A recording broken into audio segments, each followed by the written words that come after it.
Perlu ke kita masih paksa autistik untuk bercakap? Tak adil.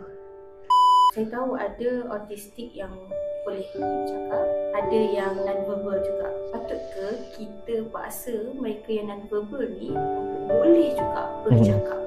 Okay, saya nak kata orang sering salah faham tentang verbal non-verbal ni. Actually, komunikasi tak semestinya guna mulut. That is speaking. So the accurate term apabila seorang tu tak guna mulut untuk berkomunikasi, it's actually non-speaking. Izzat, hari-hari kita kerja, kita komunikasi kan? Kita guna apa? WhatsApp. Is it verbal or non-verbal? It's writing in written form. Yeah, but we are still verbalizing. So it's a non-speaking form of communication. So kita jangan kata, dia mesti bersuara, dia mesti kena speaking untuk communicate. Guna words. Betul. So perlu ke kita masih paksa autistik untuk bercakap? Tak adil.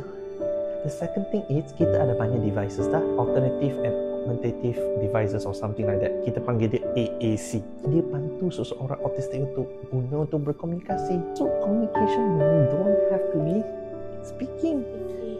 So what we need to understand is it's not through speaking that they can express. It can be all other alternative and we meet them dalam dunia mereka.